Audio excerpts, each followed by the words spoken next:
As soon as I walked into the family reunion, my aunt laughed and said, "He scrubs toilets for a living. Can't believe he actually came." But then my cousin's fiancé shook my hand and stopped cold. He looked at me, pulled out his phone, and whispered, "Hold on, you're Dr. Reyes?" Suddenly, the whole room went quiet. Family. You're told it's supposed to be your safe place, your unconditional love.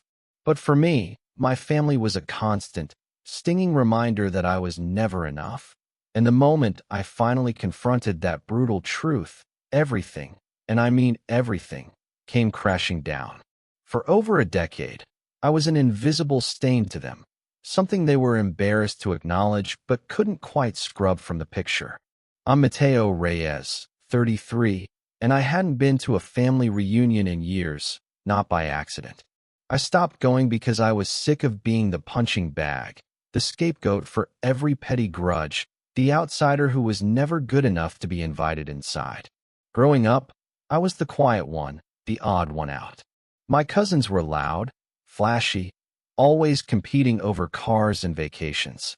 My sister, Camila, was the golden child, prom queen, Ivy League graduate, married to a real estate broker with 3 perfect kids and a golden retriever. My parents, especially my mom, loved parading her around like she was some sort of trophy, proof they'd done everything right. And me? I was the weird kid who preferred books to basketball, who volunteered at the library instead of sneaking beer into the garage. I was the one who fixed the internet when it went down, who helped my aunts with online tax forms. But somehow, I was still just the family's live-in tech support/failure. What really twisted the knife was how easily they could turn anything into a dig.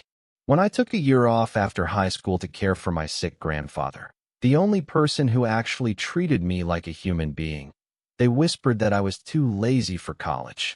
Later, when I worked nights as a janitor to save for med school, my Aunt Carmen called me a glorified mop boy.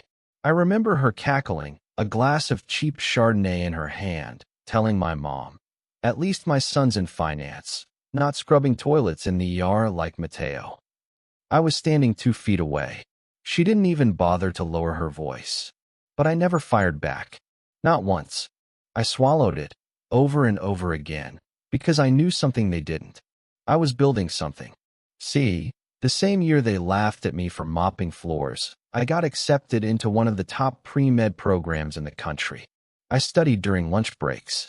I aced my MCATs while living in a cramped apartment above a laundromat, eating instant noodles 6 nights a week. I put myself through med school with scholarships, grants, and pure, unadulterated stubbornness. I didn't post about it.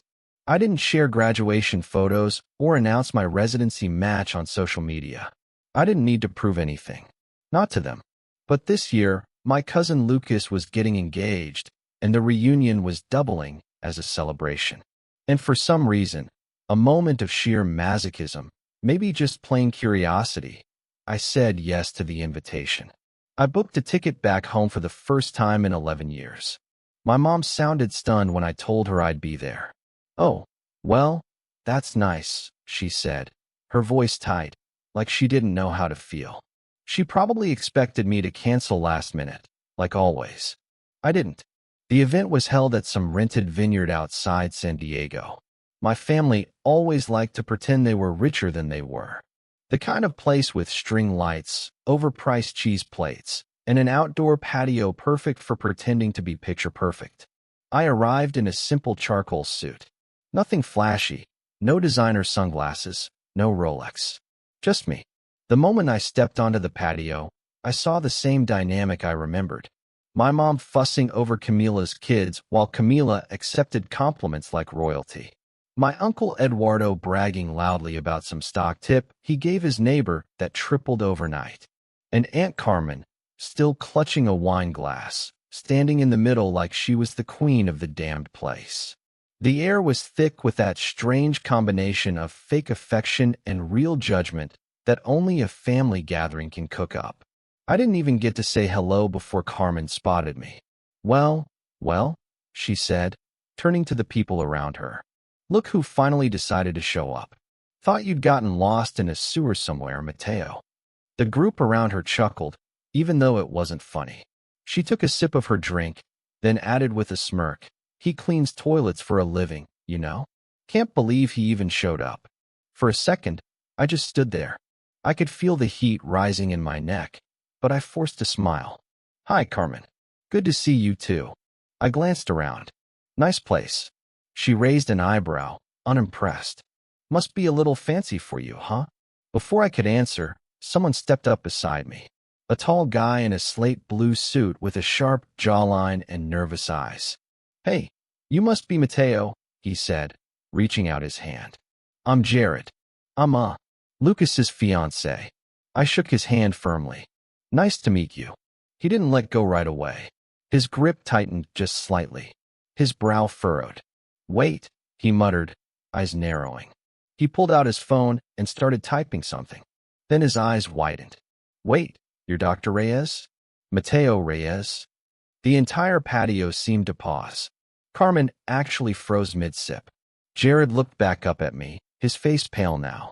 "You're the guy who led that study on neural inflammation last year, the one that was in the Lancet? You presented at the Berlin Neurology Conference." A quiet gasp came from someone behind me. "My sister, maybe." I smiled politely. "Yeah, that was me."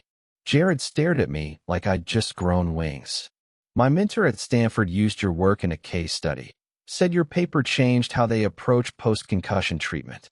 You're that Dr. Reyes." I gave a small nod. "The one and only." Silence. Then someone dropped a fork. Literally.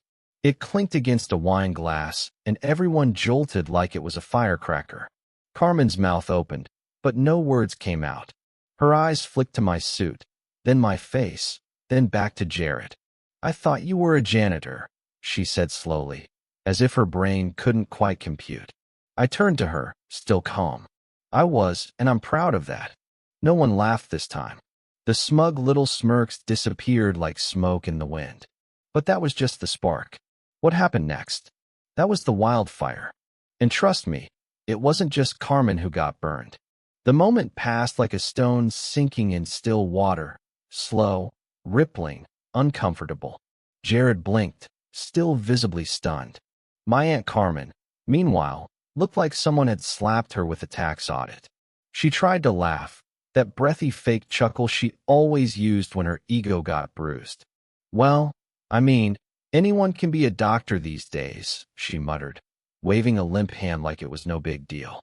"Besides, it's not like you're a real doctor. You don't even do surgeries, right?" Jared frowned. "He's a neurologist, one of the most respected researchers in his field."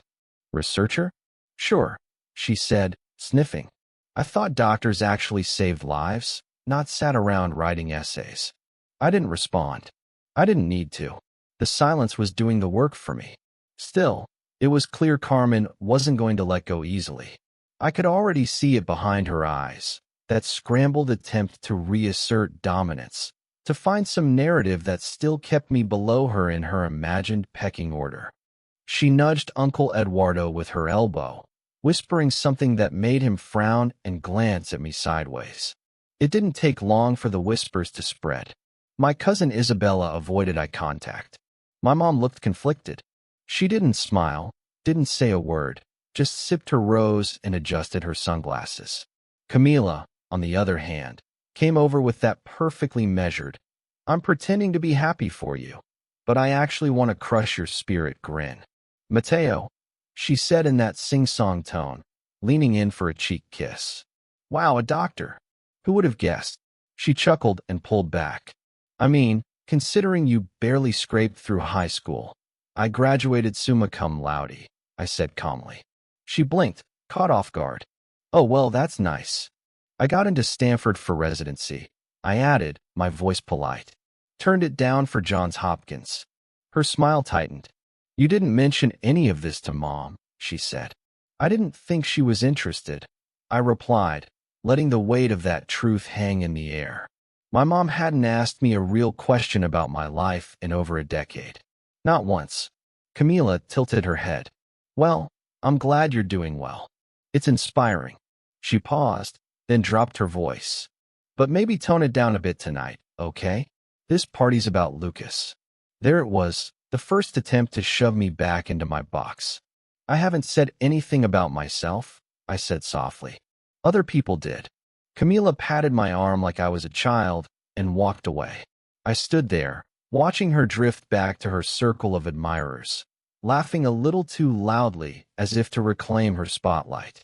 The evening wore on, and the temperature rose. Not just the weather, but the mood. My relatives buzzed with the awkward energy of people who didn't quite know how to act anymore. My accomplishments didn't fit the story they'd built over the years. I wasn't supposed to be the successful one. I was the footnote, the disappointment, the maybe he'll figure it out eventually guy. Now, suddenly, the old hierarchy had cracked. But instead of reevaluating their behavior, they doubled down. At dinner, they stuck me at the far end of the long table, right between Cousin Marcos's two toddlers, who threw mashed potatoes at each other while screaming at the top of their lungs. I didn't mind the kids. They were just being kids. But it was clear the placement wasn't random. Camila sat at the center beside our parents. Carmen and Eduardo took the other end. I was out of the photos, out of the speeches. When the toast to Lucas and Jared began, I wasn't even handed a glass. Still, I clapped. When dessert came, my mom finally spoke to me. "So, Mateo," she said, dabbing her mouth with a napkin. "Are you still renting that place and where was it?" "Baltimore. I bought a house last year," I said, keeping my tone neutral. "About 10 minutes from campus." "Oh," she said, blinking. "That's unexpected. I've been there almost 7 years." She nodded, then looked past me. "Did you hear about Camila's new kitchen renovation? She's adding marble countertops. Real marble." I told her it's a smart investment. "Sounds nice," I said. She didn't ask what my kitchen looked like. Jared, bless him, kept trying to loop me into conversations. He asked about my research, about a patient I'd consulted on at a conference he attended.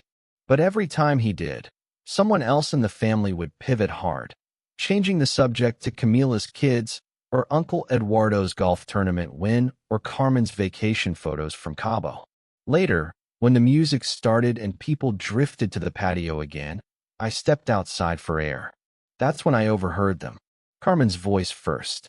"He's putting on a show. Doctors don't dress like that. Probably borrowed that suit." "Eduardo, you think he's exaggerating? I bet he just works in a lab somewhere doing busy work, government grants, or whatever." "Camila, I just don't get why he had to show up now. Like, after all this time, what's he trying to prove?" And then my mother. "I wish he'd told us what he was doing all these years. Maybe we could have helped." Helped? They had ignored my calls, skipped my graduation, and forwarded my birthday cards to the wrong address. I turned and walked back toward the edge of the patio, heels clicking on the flagstones. As I passed a group of cousins, one of them, Diego, chuckled and muttered, "Guess scrubbing toilets pays better than we thought." I paused, turned slowly, and looked at him. "You're still doing that crypto pyramid scheme thing, right?" He frowned. "It's not a pyramid. I read your site's fine print," I said, then walked on. The cracks were growing, but I wasn't there to fight. Not yet. I'd come for a reason, one no one knew about yet. And when it came out, when they saw what I'd really been working on, the look on their faces would be worth every bruise to my pride, every snide comment, every silent dinner. They thought this was the peak. They hadn't seen the summit. The night grew thicker with tension, the kind you could butter like bread. Laughter drifted from the dance floor, but it had a hollow ring to it, like everyone was pretending a little harder than usual. I stood near the bar sipping a ginger ale, quietly watching the dynamics unfold. My mother was talking animatedly to Camila about a summer internship for one of her kids, probably the same one I tried to recommend to a colleague a year ago and got ghosted for. My name didn't come up once. Jared kept shooting me apologetic looks, clearly aware of the chill in the air. He had no idea what was brewing under the surface. I don't think any of them did, not even me, until that moment. I was about to slip away to my car, just a quiet exit, no drama, when Camila intercepted me near the coat rack inside the main house. Her face was still perfectly arranged, but her eyes had that sharp glint she always got when she was about to cut deep. I knew that look. I'd been on the receiving end of it since we were kids. "Hey," she said, her voice casual. "You're not leaving, are you?" I was thinking about it. She sighed. "I really wish you hadn't come." I blinked. "Excuse me. This night, it's for Lucas and you've kind of hijacked it." I haven't said anything about myself unless someone asked me directly. Still, you know how this family works. Everything's a comparison. You show up after a decade and suddenly everyone's whispering about you. "I can't control what they whisper," I said, keeping my voice calm. She folded her arms. "You could have at least warned us. Warned you that I'm not the failure you all assumed I'd be." She winced just slightly. "That's not fair." "No," I said. "What's not fair is being cut out of this family for trying to survive." She looked over her shoulder, then leaned in. "Look, I'm just asking you. As your sister, please don't make this more uncomfortable than it already is. Go easy tonight." I almost laughed. This family insulted me before I said a word. I think I've been more than easy. Before she could respond, a voice called from the hallway. "Everyone inside, please. We've got a special presentation from the parents of the groom-to-be," someone announced. We walked back into the main room. The lights dimmed slightly, and a projector screen lit up against the far wall. Photos of Lucas and Jared flashed on the screen. Their vacations, their apartment, a few childhood pictures thrown in for sentiment. Everyone clapped and laughed at the right moments. Then the next slide came up, and my heart stopped. There, in bold gold lettering over a photo of a check, the Reyes family contribution to the happy couple, $30,000 toward their dream wedding in Santorini. The room erupted in applause. I stood frozen, my pulse drumming. I didn't give them $30,000, but I did recognize the check because it had my name on it. The image wasn't zoomed in enough for most people to read the details, but I knew that signature. That check had come from my grant dispersal fund, a highly restricted pool tied to a private medical research endowment I'd been managing for 2 years. Every donation I made through that fund had to be tracked for transparency. I'd given several anonymous donations to various organizations over the years, including one months ago to a Reyes Family Community Initiative, which had been pitched to me as a small scholarship pool by my mother. And suddenly, I knew. I turned toward her. She was sitting 2 rows ahead, clapping politely, looking proud, like she deserved the applause. I pushed through the crowd and knelt next to her chair. "You said that donation was for a college access fund." She blinked innocently. "It was. Santorini isn't a college campus." She stiffened. "We thought it would reflect well on you if it came from your office. Lucas's in-laws know people in the foundation world. You used my name to fund a wedding." She hissed under her breath. "Keep your voice down. This isn't the time." "Actually," I said, standing up, my voice rising just enough to draw attention. "This might be exactly the time." My mom's eyes widened. Camila turned from across the room. Jared caught my gaze and looked instantly uneasy. I was trying so hard not to cause a scene. But then, Uncle Eduardo piped up from behind me, clearly drunk, clearly unaware. "Hey, you're the doc who gave the wedding money, right?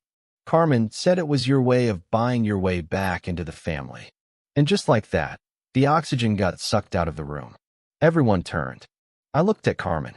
She didn't even flinch, just sipped her wine like she hadn't dropped a match into gasoline. I took a deep breath and faced the crowd. "Just to clarify," I said, loud enough for everyone to hear, "that donation was made under false pretenses. I was told it was for educational access for underprivileged kids, not a luxury wedding package." Carmen scoffed. "Oh, please, don't act like you're some victim. You weren't using that money anyway." "It's not my money," I said, my voice clipped. "It belongs to a medical grant fund, and using it for personal expenses could be considered fraud." There were murmurs now. Lucas looked panicked. Jared was gripping his chair like it was keeping him upright. My mom finally stood, trying to smooth things over. "Mateo, you're overreacting," she said. It was a family gift. It's not like you're hurting for cash. That's not the point, I said. You used my name and a restricted research fund to buy clout without asking me, without even telling me. And then you bragged about it on a projector screen. Camila stepped in. This is Lucas's night. No, I snapped. This is the night all of you showed me exactly how little I matter to you. Except when I'm useful. The room was dead quiet. My heart thudded in my ears. And for the first time in years, maybe ever, I didn't feel small. I felt done. Done trying to earn their approval. Done being the scapegoat. Done being polite while they pick me apart. And that's when I saw it. Jared reaching for his phone again. Face pale, eyes locked on something. He turned to Lucas and whispered something. Lucas's face went white. I don't know what Jared saw. Not yet. But I was about to find out. And I had a feeling it was going to change everything. You'd think after that kind of explosion, a public confrontation, a misuse of funds, a family exposed for lying, someone would have taken a step back, apologized, tried to smooth it over.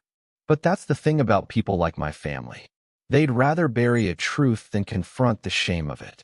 The music resumed after an awkward delay, softer now, like a background noise to the collective discomfort. A few people retreated outside with their drinks, avoiding eye contact as they whispered behind cocktail napkins. My mother sat down, stiff-backed and silent, as if I'd embarrassed her by reacting to being stolen from. Carmen, unbothered as always, made a show of reapplying her lipstick near the dessert table, still sipping like she was the queen of some broken kingdom. And Camila had vanished, probably into one of the back rooms of the house to regroup with Lucas and craft some strategy. I stood alone. No one came over, not even Jared. Though I saw him arguing in hushed tones with Lucas near the bar, holding his phone, glancing at me every few seconds like he was working up the courage to say something, but couldn't quite figure out how. So I left. I didn't say goodbye. I didn't grab my coat. I walked out the front door into the warm night air, climbed into my rental car, and sat in the driver's seat with the door open, just breathing. The night chirped with crickets and the distant hum of highway traffic. The vineyard lights behind me sparkled like nothing had happened, but something had, and it broke something in me. I don't know how long I sat there, staring at the dashboard, trying not to let the weight of the evening settle on my chest like a stone. I wasn't angry. Not the kind of sharp, explosive fury that burns fast. I was tired, bone deep, soul tired. I had spent years trying to outgrow their judgment, hoping that if I just kept my head down, stayed quiet, worked hard, eventually they'd see me, not as the family failure, not as the toilet scrubber, but as a man who had built something real, as someone worth respecting. Instead, they took what I built and used it like a coupon, cashed in on it like it was theirs. I checked my phone. No texts, no missed calls. No one noticed I left. No one cared. And that, more than anything, hurt. I drove to the small hotel I'd booked for the weekend. A modest place, nothing fancy, near the water. I checked in with the night clerk, who barely looked up, then walked into my room and sank onto the edge of the bed, still in my suit. I stared at my reflection in the mirror across the room. The way the tie looked so neat and composed, like it belonged to someone who had it all together. But inside, I felt like a fraud. Not because of what I'd done, but because deep down, a part of me still wanted their approval. That was the real betrayal. I had told myself I didn't need them, that I didn't care. But tonight proved otherwise. Their words still landed. Their silence still stung. I loosened my tie and rubbed my eyes. Exhaustion spreading like ink in water. But even as I slumped there, somewhere deep in that hollow ache, something began to flicker. Not anger, not revenge. Clarity. They had shown me who they were. And I had finally seen them without filters, without nostalgia, without the heavy lens of family obligation. The veil had lifted. All the old illusions that maybe someday they'd apologize or come around or admit they'd been wrong were gone. I picked up my phone and opened the email archive I hadn't touched in months. There it was, the original proposal my mother had sent. a scanned document requesting a donation to the Reyes Family Opportunity Fund, allegedly registered to support first-gen Latino students pursuing science degrees. No tax ID, no formal nonprofit listed, just a routing number and a handwritten note. Mateo, this would mean the world to your little cousins. Love, Mom. I had wired the donation, hoping that for once my contribution would go towards something good, something real. Instead, it funded a destination wedding for a cousin who once told me I looked like I'd smell like chlorine and ramen. I stared at the email for a long time, then started scrolling through my grant funds transaction history, through copies of signed authorization forms, and then through legal documentation for the foundation I'd built during my fellowship, the one tied to my neurology work. My hands steadied, my mind cleared, and a new idea began to form. Not revenge, not yet. That wasn't the goal. The goal was to protect what I'd built, to reclaim my name from the people who treated it like currency. I opened a private note on my phone and began to type a timeline, names, amounts, everything. Because the next time they tried to lie about me or to me, I wouldn't be the quiet, polite version of myself they were used to trampling. I would be the man who no longer let them write my story. The weeks after the reunion passed in a strange, almost surreal calm, like the stillness after a storm when you're not sure if it's truly over or if something else is still waiting to strike. But no second strike came. Not right away. In fact, I heard nothing from anyone in my family. Not a call, not a text, not even one of those passive-aggressive emoji-only messages my mom used to send whenever she wanted to guilt me into doing something. It was silence, and for once, it was exactly what I needed. I poured myself into my work. I had a lecture to give at a conference in Vancouver, followed by a panel appearance at a neuroplasticity symposium in Tokyo, then a consulting gig with a biotech startup in San Francisco that had been trying to recruit me for a year. I'd kept them at arm's length before, out of loyalty to my current team, but now I had no more room left for loyalty where it wasn't reciprocated. The new role paid triple, offered full autonomy, and included a private research wing they wanted me to lead. So I took it. I left Baltimore, packed up my little house, and moved into a brownstone in Pacific Heights with views of the bay and enough sunlight to make me believe in hope again. It wasn't flashy, still quiet, still humble, but it was mine. Every corner of it reflected the man I had become, not the boy my family pretended not to see. Every morning, I walked to work past cafes and bookstores, feeling the weight that had lived on my shoulders for years slowly dissolve.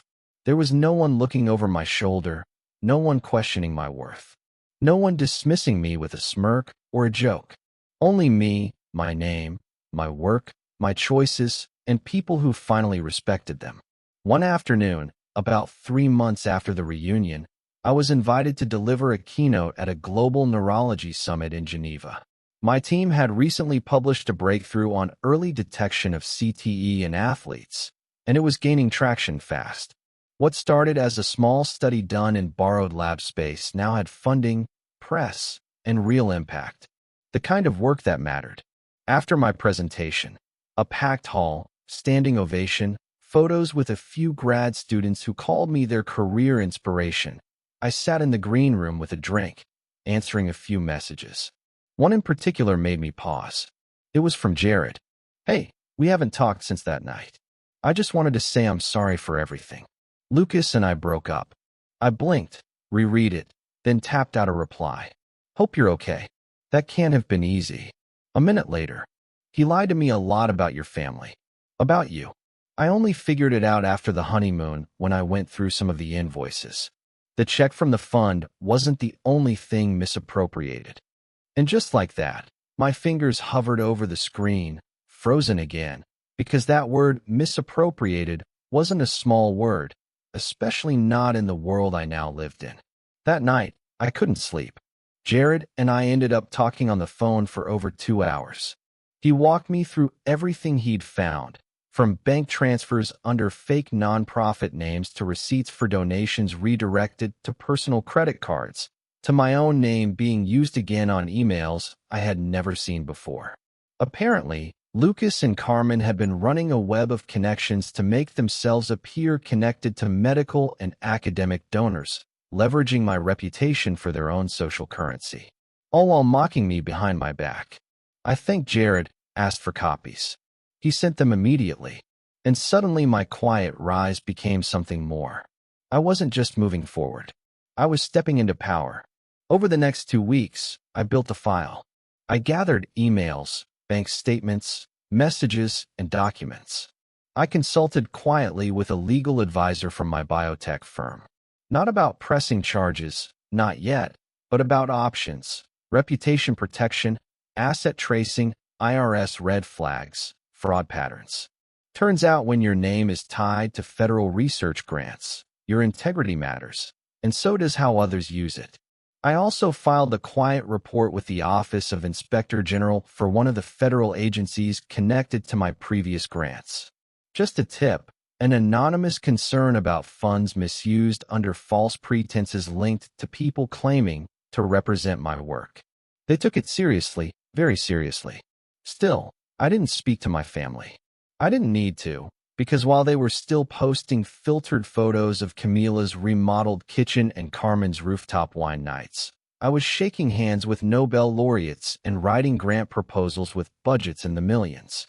My new lab published a paper that got picked up by Nature, and I was invited to be on the board of an organization that, ironically, funds real educational opportunities for underprivileged youth, the kind my family used as a cover story for theft. I also started writing. Nothing public, just a memoir, a personal journal of sorts. I called it The Shadow You Carry, after something one of my professors once told me. Everyone carries a shadow. It's how you use it that defines you. Mine had grown with me, but I was no longer afraid of it. One day, I got a message from a former neighbor back home. "Hey, Mateo? Not sure if you saw, but there was a story on the local news. Something about fraudulent wedding fund donations under federal review. Sounded familiar? Just thought you'd want to know." And that was the moment I realized something else. I hadn't even started my revenge. Not truly. Everything so far had just been me reclaiming what was mine. But now they'd feel what it was like to lose something, to have their story rewritten. And I hadn't even turned the page yet. Power doesn't always come with a title or a spotlight. Sometimes it arrives quietly in access, in silence, in the right person picking up the phone when you call. And by the time autumn rolled around, I had all of that and more. After the anonymous tip I sent in, the inquiry around the Reyes Family Opportunity Fund picked up traction faster than I expected. Apparently, I wasn't the only donor who'd been misled. An elderly professor from UCLA had also contributed a small grant for STEM outreach, only to later discover that the listed nonprofit didn't exist in the IRS database. The moment he saw the name Reyes connected to it, he filed a formal complaint. His assistant, it turned out, had also seen my name on the website for the fund, the one I didn't know existed, and assumed I was involved. My signature was displayed on the site. A quote I never said. A photo from a conference I'd never given permission to use. It was the spark. By November, federal agents were requesting interviews. The fund, once believed to be a scholarship initiative, was now being investigated as a potential shell used for laundering personal expenses under the guise of philanthropy, including luxury travel, home renovations, and yes, the wedding. And my name was on every page of it. That alone could have ended my career if I hadn't gotten ahead of it. I scheduled a private meeting with my legal counsel and the compliance officer at my biotech firm. We submitted a public clarification, distancing my foundation from the fraudulent activity, complete with documentation, copies of emails, and notarized records proving I'd been misled. The press release was brief but clear. Dr. Mateo Reyes is not affiliated with the Reyes Family Opportunity Fund and has taken legal steps to disassociate from any misrepresentation of his name, reputation, or work. The message was heard loud and clear. And then the real shift happened. One morning, I was sipping coffee in the garden patio of a San Francisco cafe when I got a call from Sofia Calderon, an old colleague from a think tank in D.C., now working as a political advisor for a federal oversight committee. "Mateo," she said, "you've got friends in high places now." I raised an eyebrow. "Should I be concerned?" "Depends," she said, amused.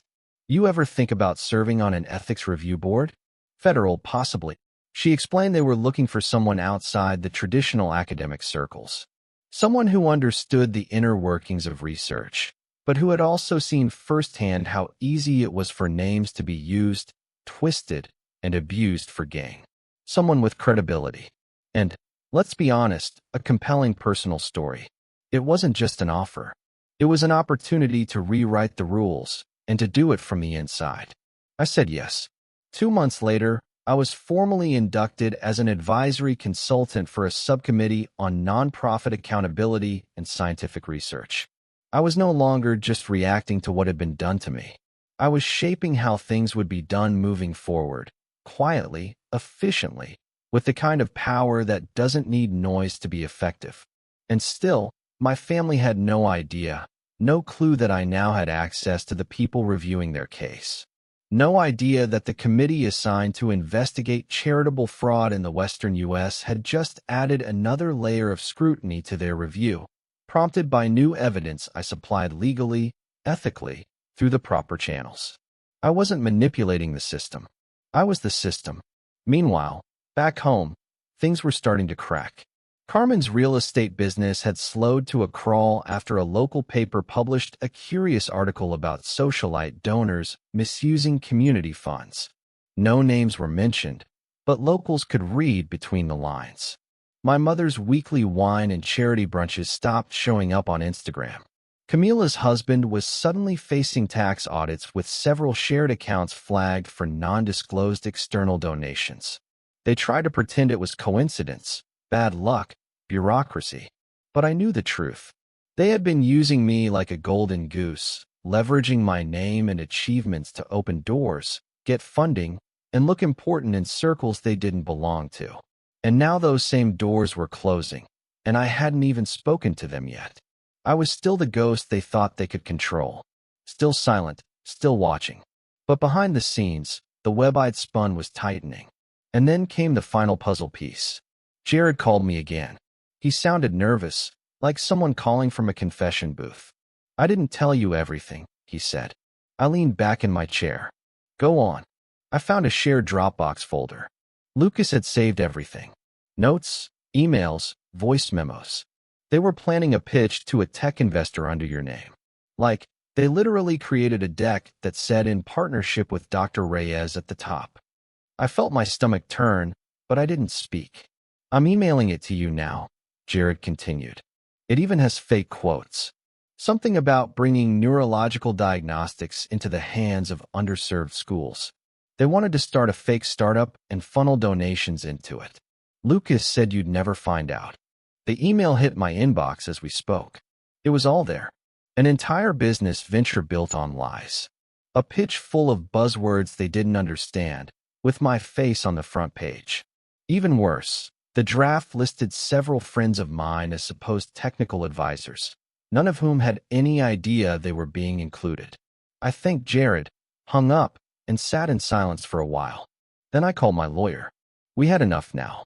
Enough to prove not just theft, but identity fraud, reputational damage, and financial misrepresentation. And I wasn't going to shout it. I was going to show it, quietly, publicly, legally, one strike at a time. It started, fittingly, with a letter.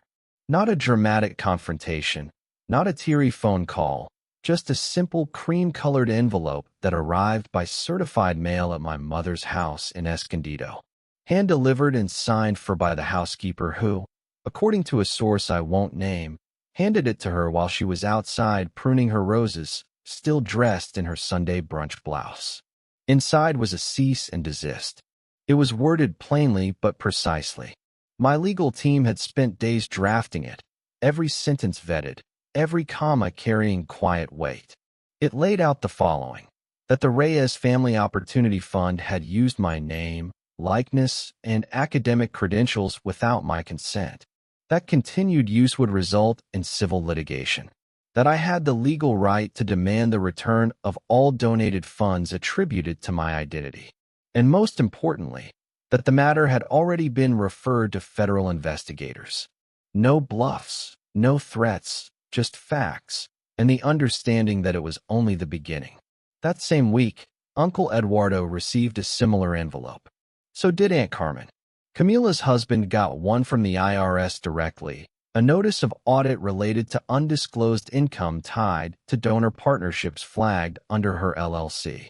They all started calling each other, trying to figure out what had gone wrong.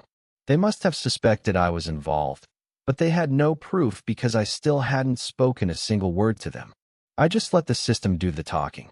Within days, the website for the Reyes Family Opportunity Fund was pulled offline. Social media pages were deleted. A cached version of the site, which I'd already archived, still lived in the hands of investigators. But the digital facade began to crumble. Then came the blow they never saw coming. The article, a piece dropped in the Chronicle of Philanthropy, written by a journalist I had worked with before on an unrelated medical feature. She'd followed the story after the Compliance Advisory Board flagged it as a case study in reputational exploitation. The headline was clean, professional, and brutal. When family isn't safe. The hidden cost of name misuse in nonprofit fraud. It didn't mention names, but it didn't have to. The article detailed how one researcher's identity had been used to create a fake nonprofit, funneling grant funds into a luxury wedding and other personal expenses. It outlined how easily academic credentials could be manipulated online, how reputations could be weaponized, and how the fallout was spreading through a prominent Southern California family like a crack in glass. The story hit #1 on the site by that evening. 2 days later, an industry watchdog group issued a statement of support, naming me directly and condemning familial manipulation of philanthropic channels. A handful of donors who'd once worked with Carmen quietly severed ties. Her real estate partners pulled out of a joint venture in Encinitas. Her name, once a staple on regional nonprofit boards, was suddenly scrubbed from the websites of 2 major foundations. But the most satisfying moment? That came from Jared. He texted me a screenshot from Camila's private Facebook group, the one she'd used for years to post family photos, passive-aggressive quotes, and humble brags disguised as gratitude. The message posted by her that morning read, "Due to recent developments, I've decided to take a step back from social media. Please respect our family's privacy during this time. We are focusing on healing and moving forward." Healing. After years of exclusion, insults, and exploitation, they were the ones asking for healing. I almost felt something. Almost. But then I remembered the look on Carmen's face when she called me a toilet scrubber. The way Camila had tried to shrink me, even when I stood taller than I ever had. The way my mother, my own mother, had nodded and smiled through it all, only speaking up when it threatened her image. So, no, I didn't feel sorry. I felt clean, and I wasn't done. A week later, I donated $50,000 anonymously to a legitimate fund for first-generation Latino students in California. I worked with them directly, advising on how to properly structure their grant applications and build visibility without exploiting any names. They asked me to give a speech at their annual gala. I agreed, but I didn't talk about revenge. I talked about resilience, about how family isn't defined by blood, but by who shows up when no one else does, about how silence isn't weakness. Sometimes it's strategy. And when the night ended and people clapped, not one of them knew the full story. Not one of them needed to. Because revenge, when done right, doesn't need applause, just results. And I had them. The fallout was slow, not explosive, but suffocating. Like a leak in a tire that no one noticed until the car was skidding on rims. One by one, the pillars my family leaned on for their reputations began to buckle. Aunt Carmen was the first to publicly crack. Her brokerage quietly dissolved after her 2 largest clients, both longtime philanthropic donors, pulled their listings. Turns out they weren't comfortable being associated with someone under ethical review. She tried to pivot into social media consulting next, but a few screenshots from the investigation kept surfacing in the comments, and the algorithm didn't forgive. Camila fared worse. Her husband, already under pressure from the IRS, was hit with a $40,000 penalty for unreported funds. In the audit findings, it turned out some of the donations were being redirected to an offshore account under her maiden name. They weren't criminal charges, not yet, but enough to make them liquidate their second property and pull their kids from private school. I heard from Jared that she'd begged their church friends for help with tuition. My mother didn't speak to me at all, not even when investigators reached out to her for questioning. Not when the church quietly removed her from the planning committee for the community food drive. Not even when her neighborhood newsletter ran a little blurb about the importance of transparency in family-led foundations with a suspiciously familiar story attached. But what hurt her most wasn't the public embarrassment. It was that I didn't show up. When my cousin gave birth, I wasn't invited. When Thanksgiving came, I sent nothing. When Christmas rolled around, I declined the card she sent late, unopened, with, "We miss you. Love, Mom," scribbled in shaky handwriting that once meant everything to me. I didn't miss them. Not anymore.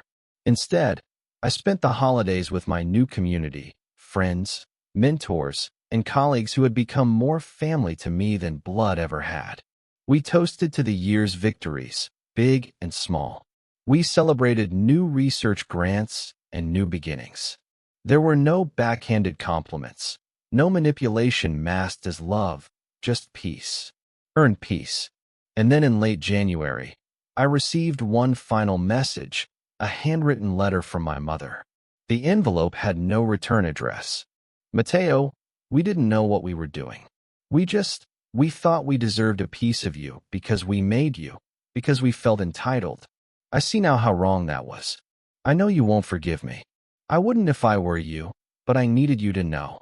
I'm sorry for everything. I really am. Love, Mom." I folded the letter neatly, placed it in a drawer, and closed it without another thought. Because she was wrong. They didn't make me. They just left me, and I made myself.